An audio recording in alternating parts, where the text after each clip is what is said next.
2 अगस्त 2024 Manassas park, Virginia. Prince William medical center के staff ने पुलिस को कॉल कर बताया कि उनके यहाँ काम करने वाली ममता काफले 2 दिनों से काम पर नहीं आई है। हॉस्पिटल के स्टाफ ने पुलिस को बताया कि उन्होंने ममता को काफ़ी बार कांटेक्ट करने की भी कोशिश करी, पर उसका फ़ोन स्विच ऑफ है। इसलिए वो चाहते हैं कि वो ममता के घर पर जाके एक बार उसके बारे में पता करें। दोपहर करीब 3:15 पर पुलिस ममता के घर पहुंची। डोर ओपन होने पर ममता के हस्बैंड नरेश ने पुलिस को बताया कि 31 जुलाई यानी कि वेंसडे को वो ये कहकर घर से गई थी कि वो न्यूयॉर्क में अपनी सिस्टर के पास जा रही है।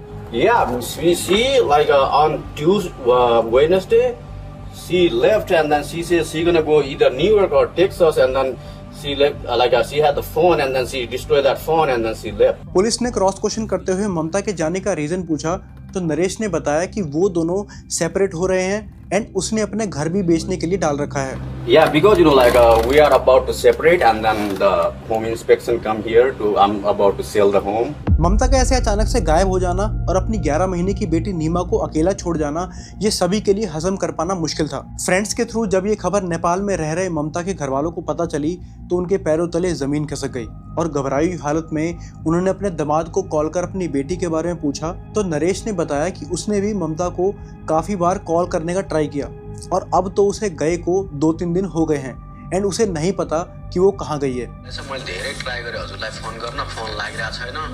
ममता घर नआएको 2-3 दिन भइसक्यो। नरेश ने पुलिस को बताया कि ये कोई पहली बार नहीं था जब ममता घर से ऐसे चली गई थी।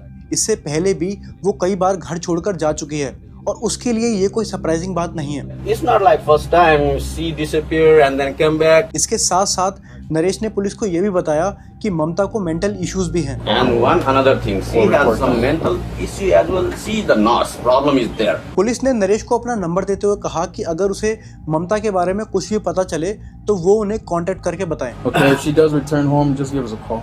5 अगस्त 2024 को भी जब ममता घर वापस नहीं लौटी तो नरेश ने उसी दिन करीब 9:15 बजे पुलिस को मैसेज करते हुए बताया कि वो घर वापस नहीं आई है एंड ना ही उसने कोई कांटेक्ट किया है, जिसके रिवर्ट में ऑफिसर ने उसे 911 पर कॉल कर उसकी मिसिंग कंप्लेंट दर्ज कराने को बोला। कंप्लेंट के तुरंत बाद पुलिस ने ममता के फ्रेंड्स और जानने वालों से उसके बारे में पता किया एंड उन्होंने पुलिस को बताया कि ममता एक बहुत ही सुलझी हुई और शांत किस्म की लेडी है और एक माँ अपने बच्चे को ऐसे अकेले छोड़कर कभी नहीं जा सकती। But she always found a way to bring joy into that space. मामले की सेंसिटिविटी को देखते हुए मेनेसेस पार्क पुलिस ने 8 अगस्त 2024 को ममता को ऑफिशियली मिसिंग डिक्लेयर करते हुए उसकी फोटो को आसपास के सभी एरियाज में सर्कुलेट कर दिया। पुलिस ने घर के आसपास के सभी एरियाज को चेक करना शुरू किया।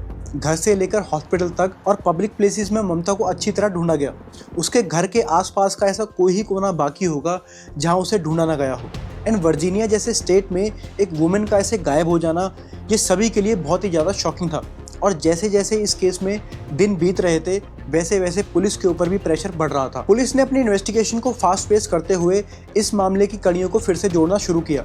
वहीं 14 अगस्त 2024 को ममता के चाहने वाले और उसके वर्कमेट्स मेनेसेस पार्क पुलिस स्टेशन के बाहर इकट्ठा हुए, जहां उन्होंने मीडिया के थ्रू लोगों से ममता को ढूंढने की अपील करी। If you see something, please say something. ममता को गुम हुए ऑलरेडी कई दिन हो चुके थे और जैसे जैसे घड़ी की सुइयां भाग रही थी वैसे वैसे सभी के दिमाग में बस एक ही सवाल आ रहा था। Is she alive or dead?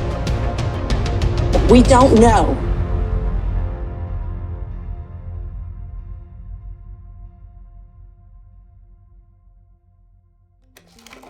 ममता काफले का जन्म नेपाल के कावरे पलांचोक डिस्ट्रिक्ट में हुआ था और वो बचपन से ही काफी काइंड, ऑनेस्ट एंड हंसमुख स्वभाव की लड़की थी। घर की इकलौती बेटी होने की वजह से ममता के पेरेंट्स और उसका भाई उससे बहुत ज्यादा अटैच थे। ममता स्टार्टिंग से ही अपनी पढ़ाई को लेके भी काफी सीरियस थी और उसका सपना नर्स बनने का था और अपनी स्कूलिंग खत्म करने के बाद उसने अपने इसी सपने को पूरा करने के लिए बेंगलोर के Rajiv Gandhi university of health science से एफिलिएटेड ब्राइट कॉलेज से बीएससी नर्सिंग में अपनी ग्रेजुएशन कंप्लीट करी। साथ ही साथ उसे 2019 में टॉपर ऑफ द बैच का भी अवार्ड मिला और इसी दौरान ममता की जान पहचान नरेश भट्ट से हुई। नरेश नेपाल के कंचनपुर का रहने वाला था और उस समय यूएस आर्मी में as a automated logistic specialist के रूप में पोस्टेड था। नरेश ने अपनी स्कूलिंग रोलेश्वर हाई स्कूल से खत्म करने के बाद नेपाल की त्रिभुवन यूनिवर्सिटी से हेल्थ एंड फिजिकल एजुकेशन में डिग्री कंप्लीट करी, जिसके बाद वो यूएस चला गया। बहुत ही कम टाइम में नरेश ने यूएस में खुद को काफी स्टेबल कर लिया था जहां वो यूएस आर्मी में जॉब तो कर ही रहा था, साथ ही साथ उसने अपने फ्यूचर को भी सिक्योर कर लिया था। नरेश और ममता की मुलाकात सोशल मीडिया के थ्रू किसी म्यूचुअल फ्रेंड के जरिए हुई थी और एक ही नजर में दोनों एक दूसरे को पसंद भी करने लगे थे। यो बिहा गर्नको लागि भनेर चिनाइदिएको अनि त्यस पछाडि गर्ने कुरा हो। उसको कुराहरू मलाई सबै कुराहरू चित्त बुझ्यो, उसलाई पनि चित्त। और क्योंकि दोनों की मुलाकात शादी की इंटेंशन से ही हुई थी, इसलिए बेंगलोर से अपनी पढ़ाई कंप्लीट करने के बाद नेपाल वापस आते ही ममता ने नरेश के बारे में अपने घर वालों को बताया और अपनी बेटी की खुशी को देखते हुए उन्होंने बिना कुछ ज्यादा जान पहचान निकलवाए इस रिश्ते के लिए हाँ कर दिया। हालांकि नरेश की उम्र ममता से करीब 10 साल ज्यादा थी, पर क्योंकि वो एक पढ़ा लिखा इंसान था, नेपाली कम्युनिटी से बिलोंग करता था और यूएस में आर्मी के साथ साथ वो फेयरफैक्स काउंटी पुलिस डिपार्टमेंट में भी कुछ टाइम काम कर चुका था और एक पेरेंट होने के नाते हर माँ बाप चाहेगा कि उनकी बेटी को ऐसा ही लड़का मिले। इसलिए ममता के घर वालों ने दोनों की शादी दिसंबर 2020 में नेपाली रीति रिवाजों के हिसाब से कर दी। दोनों इस शादी से बेहद खुश थे और सेरेमनी के कुछ टाइम बाद ही नरेश वापस यूएस लौट गया था।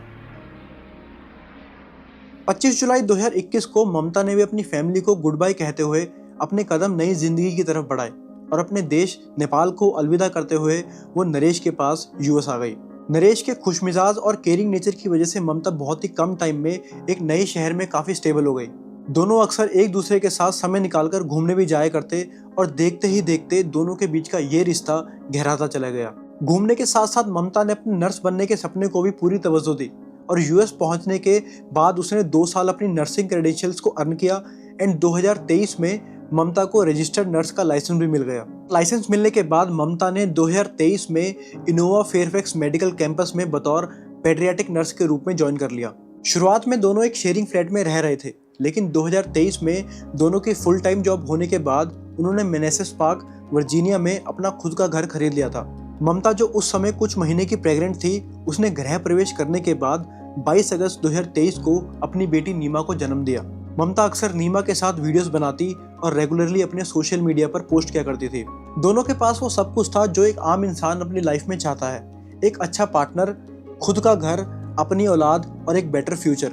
नीमा के बर्थ के बाद ममता ने अपनी मदर गीता को यूएस आने को बोला ताकि वो नीमा का ख्याल रख सके एंड एक एनआरआई होने के नाते हर कपल कहीं ना कहीं बच्चा होने के बाद अपने पेरेंट्स को अपने पास बुलाता ही है ताकि वो वर्क लाइफ बैलेंस को अपनी पर्सनल लाइफ के साथ थोड़ा इजीली मैनेज कर पाएं। लेकिन ममता के पेरेंट्स अपनी बेटी के पास जाते इससे पहले नरेश ने अपने पेरेंट्स को उनके पास आने को बोल दिया। नरेश के पेरेंट्स के यूएस पहुंचने के बाद ममता की लाइफ और ज्यादा खुशियों से भर गई बिकॉज अब वो अपने काम के साथ साथ खुद पर भी फोकस कर सकती थी। ममता की जिंदगी में मानो वो सब कुछ था जो हर औरत अपनी लाइफ को लेके एक्सपेक्ट करती है, बहुत ही अच्छे सास ससुर, ख्याल रखने वाला पति और उसकी नन्ही सी बच्ची। पर जो खुशी ममता को बड़ी लग रही थी वो धीरे धीरे समय के साथ कम होने लग गई थी। नरेश की मदर ने ममता के ऊपर रिस्ट्रिक्शंस लगाना शुरू कर दिया था। वो ममता को हर छोटी बात के लिए टोकती और ट्रेडिशन के नाम पर उसे भूखा भी रखती थी। और इस ट्रेडिशन के अनुसार मेंस्ट्रुअल पीरियड के टाइम पर ममता की सास उसे घर से बाहर शेड में रहने के लिए बोलती थी। लेकिन एज अ डॉटर ममता ने कभी भी इस बारे में अपनी फैमिली को नहीं बताया बिकॉज वो नहीं चाहती थी कि उसकी फैमिली उसकी वजह से परेशान हो एंड कहीं ना कहीं हर फैमिली में छोटी मोटी नोकझोंक तो लगी रहती है। इसलिए ममता ने इन सभी बातों को दरकिनार कर दिया और अपने काम पे फोकस रखा। पर जैसे कि मैंने अपनी और वीडियोस में भी जिक्र किया कि कभी कभी गलत चीज़ों के खिलाफ आवाज़ ना उठाना और अपनी बात को ना रखना, ये सब बातें आम सी नोकझोंक को कभी कभार बहुत ही बड़ा बना देती हैं और जब तक कुछ समझ आता है तब तक बहुत ही ज़्यादा देर हो चुकी होती है। शुरुआत में तो ममता ने अपनी सास के बिहेवियर पे आवाज़ नहीं उठाई, लेकिन जब इन बातों से इन्फ्लुएंस होकर नरेश भी उसको प्रेशराइज करने लगा तो ममता को ये बात हजम नहीं हुई एंड दोनों के बीच में तनाव बढ़ने लगा। ममता ने इस बारे में अपनी एक योगा टीचर को वीडियो कॉल के जरिए बताया कि नीमा के पैदा होने के बाद से ही दोनों के बीच में काफ़ी अनबन लगी रहती थी और इसकी वजह से वो काफ़ी डिप्रेस्ड भी हो गई थी। मलाई चाहिँ एकदमै धेरै हेल्प गर्यो, म चाहिँ एकदमै धेरै डिप्रेस भएको थिएँ हैन पोस्टपार्टम पछि, अनि के मलाई फ्यामिली इश्यू अनि यस्तो डिप्रेस भए हैन। नरेश ने भी ममता को बात बात पे टोकना और उसे टॉर्चर करना शुरू कर दिया और दोनों के बीच में गुस्सा इतना ज़्यादा बढ़ गया कि एक दिन नरेश ने उसे बहुत ही बुरी तरीके से मारा, जिसके रिस्पॉन्ड में ममता ने बहुत ही समझदारी से डिसीजन लेते हुए फरवरी 2024 को इस बारे में पुलिस को इन्फॉर्म किया। जिसके बाद ममता ने पुलिस को बताया कि उसका हस्बैंड उसे मारता है एंड वो उसके डॉक्यूमेंट्स और पासपोर्ट नहीं दे रहा है एंड नरेश ने उसका फ़ोन भी तोड़ दिया है। लेकिन इस पूरे ड्यूरेशन में सबसे ज़्यादा शॉकिंग बात तो ये थी कि इस पूरे इंसिडेंट के बाद भी नरेश के ऊपर पुलिस ने कोई चार्जेस नहीं लगाए और शायद यही रीज़न भी था कि नरेश का हौसला इस इंसिडेंट के बाद बहुत ज़्यादा बढ़ चुका था। 8 और 16 फरवरी को ममता ने फेसबुक के एक ग्रुप पे पोस्ट करते हुए लिखा कि वो और नरेश सेपरेशन के प्रोसेस पे हैं एंड नरेश उसकी बेटी की टेक केयर करने में उसकी हेल्प नहीं कर रहा है एंड इनफैक्ट वो उसे चाइल्ड कस्टडी में भेजना चाहता है और उसने उसके अकाउंट से सारे पैसे भी विड्रॉ कर लिए हैं। इस इंसिडेंट के बाद ममता अपनी बेटी को लेकर किसी और जगह रहने लगी थी एंड उसने नरेश से भी बोल दिया था कि वो घर तभी वापस आएगी जब उसके पेरेंट्स यहाँ से चले जाएंगे। इसी इंसिडेंट के बाद ममता ने अपने भाई को अपने चेहरे की फोटो भेजी जो नरेश की मारपीट की वजह से बुरी तरीके से सूज गया था एंड ममता ने उसे इस फोटो को सेव करने को बोला ताकि वो इसे बाद में यूज कर सके। दिस शोज कि उनके बीच की लड़ाई कोई आम लड़ाई नहीं थी एंड ममता को हिंट हो गया था कि अगर ये सब कुछ ऐसे ही चलता रहा तो उसके ये सारे प्रूफ उसके काम आ सकते हैं। ममता की फैमिली के अकॉर्डिंग उन्हें लग रहा था कि ये छोटी मोटी लड़ाइयाँ हैं जो हर परिवार में चलती रहती हैं, इसलिए उन्होंने अपनी बेटी को हौसला दिया कि सब ठीक हो जाएगा, जिसके रिस्पॉन्स में रिकाउंसलिंग के बाद वो दोनों फिर से साथ में रहने लगे। 8 जुलाई 2024 को ममता ने अपने new work place Prince William medical centre को ज्वाइन किया एंड 27 जुलाई को उसे हॉस्पिटल के बाहर के सीसीटीवी कैमरा ने उसके फ्रेंड के साथ कैप्चर किया, जिसके बाद ममता ने रात करीब 8:15 बजे उबर बुक करी और यही वो आखिरी बार था जब ममता को उसके काम पर देखा गया था। और जब ममता 1 और 2 अगस्त को अपनी शिफ्ट के अकॉर्डिंग काम पर नहीं पहुंची तो उसके सुपरवाइजर ने पुलिस को इस बारे में इन्फॉर्म किया एंड उसके घर जाकर वेलफेयर चेक करने को बोला। 16 अगस्त को इनिशियल इन्वेस्टिगेशन और लगभग 2 हफ्ते तक ममता को ढूंढने के बाद नरेश ने पुलिस के सामने अपनी एक इच्छा जाहिर करी और कहा कि वो चाहता है कि उसकी बेटी को नेपाल भेज दिया जाए एंड उसने ममता के घर पर कॉल करके भी बताया कि वो और उसकी बेटी नीमा इंडिया आ रहे हैं। इस पूरे इंसिडेंट के दौरान नरेश जिस तरीके से बिहेव कर रहा था उससे किसी को लग नहीं रहा था कि वो परेशान है या फिर उसे ममता की फिक्र है एंड उसके द्वारा पुलिस को दिए गए बयान में भी काफ़ी सारी कॉन्ट्रडिक्शंस थी एंड इसी चीज को मद्देनजर रखते हुए पुलिस ने नरेश को पॉइंट ऑफ इंटरेस्ट बताया। He is a person of interest. Yes. 21 अगस्त 2024 को पुलिस ने नरेश के घर का सर्च वारंट कंडक्ट किया, जिसमें उन्हें घर की हालत काफ़ी उथल-पुथल लगी एंड उन्हें एक सूटकेस भी मिला जो पूरी तरीके से पैक्ड था। नरेश का पुलिस से रिक्वेस्ट करना, ममता के घर पर कॉल कर उन्हें इंडिया आने के लिए बताना एंड घर की हालत और सूटकेस देख के ये साफ था कि नरेश कंट्री छोड़कर वहाँ से भागना चाहता था एंड इन्हीं बातों को ध्यान में रखते हुए मेनेसेस पार्क ने सेम डे शाम करीब 7 बजे कोर्ट में नरेश के डीएनए सैंपल के लिए सर्च वारंट सबमिट किया।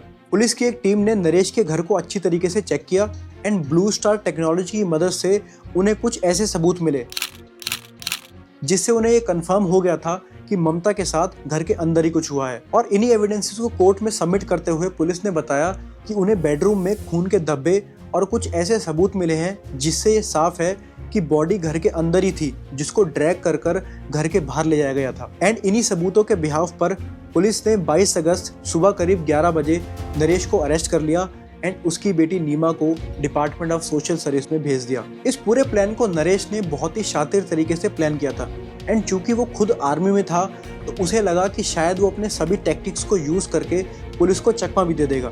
पर कहते हैं ना, गुनहगार चाहे कितना ही शातिर क्यों ना हो, उसके गुनाहों का पर्दाफाश हो ही जाता है। इस केस की गहराई को समझने के लिए मैं आपको थोड़ा सा पीछे लेकर चलता हूँ और दिखाता हूँ कि नरेश ने ये सारी प्लानिंग कब से शुरू करी थी एंड ये पूरी टाइमलाइन नरेश को अरेस्ट करने के बाद पुलिस ने अपनी इन्वेस्टिगेशन के जरिए पब्लिश करी थी। फरवरी 2024 वाले इंसिडेंट के बाद 21 मार्च 2024 को नरेश ने अपने फ़ोन में सर्च किया what happens if a spouse disappears in divorce in Virginia, और इसी के नेक्स्ट मंथ यानी कि अप्रैल में नरेश ने गूगल पे सर्च किया how long does it take to get married after a spouse dies, what happened dependent of die spouse and happy new year message to girlfriend. अगर आपको नहीं पता तो मैं आपको बता दूं कि नेपाली कैलेंडर के अकॉर्डिंग उनका न्यू ईयर अप्रैल के मिड में होता है और नरेश का हैप्पी न्यू ईयर मैसेज और स्पाउस की डेथ के बाद शादी के बारे में सर्च करना, दिस शोज कि शायद नरेश का अफेयर किसी और के साथ चल रहा था। 29 जुलाई को ममता ने अपनी मदर गीता से आखिरी बार कॉल पर रात करीब 8:30 बजे बात करी। इसका मतलब ये था कि ममता 29 जुलाई को अपने घर पर ही थी एंड अकॉर्डिंग टू पुलिस ममता और नरेश की लोकेशन इस टाइम तक सेम थी, जिसका मतलब वो दोनों घर में ही थे। अब इसके बाद की टाइमलाइन जो मैं आपको बताने वाला हूँ उसे बड़े ही ध्यान से सुनिएगा एंड थोड़ी ही देर में आपको ये सारा का सारा जाल समझ आ जाएगा। 30 जुलाई सुबह करीब 4:15 बजे नरेश ने गूगल पर सर्च किया डायग्राम ऑफ अ ब्रेन जिसके बाद 4:30 बजे उसने फिर से सर्च किया चिकन फार्म नियर मी। 5:40 पर नरेश ने अपने बेबी सिटर को टेक्स्ट करते हुए नीमा को उसके पास 8 बजे के बाद छोड़ने के लिए पूछा और करीब 6:30 बजे नीमा को बेबी सिटर के पास छोड़ने के बाद नरेश को उसी कॉम्प्लेक्स के सीसीटीवी ने कैप्चर किया, जिसमें 6:44 पर वो कुछ प्लास्टिक बैग्स को डंपस्टर में डालते हुए दिखा। 8:12 पर नरेश ने होम डिपोट स्टोर से व्हाइट रबर ग्लव्स खरीदे, जिसके बाद 8:41 पर उसने वॉलमार्ट से 3 चाकू भी खरीदे। लेकिन यहाँ पर नोट करने वाली बात ये थी कि बाद में घर की इन्वेस्टिगेशन के दौरान पुलिस को सिर्फ 2 ही चाकू नरेश के घर से बरामद हुए थे, यानी कि एक नाइफ को नरेश ने या तो कहीं छुपा दिया था या फिर डंप कर दिया था। इसी दिन शाम करीब 5:22 पर नरेश ने एक स्टोर से 30 पाउंड वाले extra strong trash bags by किए और अगले दिन यानी कि 31 जुलाई को रात करीब 1:30 बजे नरेश को फॉल चर्च एरिया वाले सीसीटीवी में देखा गया, जिसमें वो अपनी टेस्ला कार से ट्रैश बैग्स निकालते हुए दिखा। पर यहाँ पे भी गौर करने वाली बात ये थी कि नरेश इस दिन अपने फ़ोन को अपने साथ नहीं लेकर गया था ताकि उसकी लोकेशन को ट्रेस ना किया जा सके, पर पुलिस ने टेक्नोलॉजी की मदद से उसकी कार की ट्रैवल हिस्ट्री निकलवा ली थी। उसी दिन सुबह 11 से 12 बजे के बीच भट्ट के घर के वाटर मीटर ने 150 गैलन वाटर यूसेज दिखाया, जबकि नॉर्मल डेज में वो सिर्फ 3 से 4 गैलन पानी यूज करते थे। ये पूरी टाइमलाइन को इन्वेस्टिगेट करने के बाद पुलिस के सामने सारी बातें क्लियर हो गई थी, जिसका मतलब ये था कि नरेश ने ममता को मारने के बाद सबूत मिटाने के लिए पूरे घर को अच्छी तरीके से साफ किया था। जहां इनिशियल इन्वेस्टिगेशन में नरेश ने पुलिस को बताया कि ममता अपनी सिस्टर के यहाँ चली गई थी, वहीं बाद में नरेश ने मीडिया को बताया कि 31 जुलाई की रात ही उसने ममता को लाश देखा था एंड वो अपनी बेटी के साथ ऊपर सोया था, जबकि ममता घर के नीचे वाले एरिया में सोई थी। No, just like, she was like, working on the kitchen, like after like, eating dishes and then stuff like that, I just went upstairs with my baby. 1 अगस्त को ममता का फोन लोडन काउंटी के पास ऑन हुआ, जिसके बाद नरेश को भी थोड़ी देर बाद लोडन काउंटी के एक गैस स्टेशन के सीसीटीवी ने कैप्चर किया, जिसमें वो लंगड़ाते हुए भी दिखा। उसके बाद उसने उसी गैस स्टेशन के कैफे में पहले खाना खाया, अपनी कार की डिग्गी से प्लास्टिक बैग्स निकाले एंड उसे गैस स्टेशन के ट्रैश बिन में फेंक दिया। बाद में जब पुलिस ने इस बिन को चेक किया तो उसमें उन्हें वही सेम मिलता जुलता मैट मिला जो उन्हें इनिशियल इन्वेस्टिगेशन के दौरान घर से मिला था। डीएनए टेस्टिंग में भी पुलिस को घर में रखे एक पावर सॉ के ब्लेड पर ब्लड मिला, जिसको बाद में 29 अक्टूबर को Virginia department of forensic science ने कंफर्म किया कि ये ब्लड ममता के हेयर ब्रश पे लगे हेयर के डीएनए से मैच करता है। इसका मतलब ये हो सकता था कि नरेश ने ममता को मारने के बाद उसके बॉडी पार्ट्स को पावर सॉ और चाकू से कट किया और सबूत मिटाने के लिए उसे बैग्स में डालकर डंप कर दिया। हालांकि पुलिस को ममता की बॉडी का कोई भी ट्रेस नहीं मिला, पर बाकी सभी एविडेंसेस के बेस पर कोर्ट ने नरेश के ऊपर ममता के 1st degree murder, concealing of a dead body and defiling of a dead body के आरोप लगाए, जिसके बाद नरेश को Prince William adult detention center भेज दिया गया। लेकिन नरेश के वकील ने कोर्ट में यह दावा किया कि वो निर्दोष है एंड आर्ग्यू करते हुए कहा कि जो ब्लड पुलिस को घर में मिला है वो नोज ब्लीडिंग का भी हो सकता है and based on these arguments उन्होंने नरेश की बेल की मांग करी, पर कोर्ट ने बेल को डिनाई करते हुए कहा कि नरेश कम्युनिटी के लिए एक रिस्क है एंड बेल मिलने पर वो भाग भी सकता है। 29 अगस्त 2024 को कोर्ट में हुई हियरिंग में ये डिसाइड हुआ कि इस केस को लेकर 8 अक्टूबर को ग्रैंड ज्यूरी होगी, लेकिन एज ऑफ नाउ इस केस में कोई भी फाइनल वर्डिक्ट नहीं सुनाया गया है और जुलाई 18, 2025 प्रिंस विलियम काउंटी कोर्ट की लेटेस्ट रिपोर्ट के अकॉर्डिंग इस केस में एविडेंसेस एंड डेटा इतना ज़्यादा है जिसको पूरी तरीके से चेक करने के लिए प्रोसिक्यूशन ने कोर्ट से एक्स्ट्रा टाइम मांगा है, जिसकी वजह से नरेश के ट्रायल को पोस्टपोन कर दिया गया है। फिलहाल Naresh Prince William detention centre में है, जिसमें ट्रायल के बाद अगर क्राइम प्रूव होता है तो उसे जीवन कारावास की सज़ा भी हो सकती है।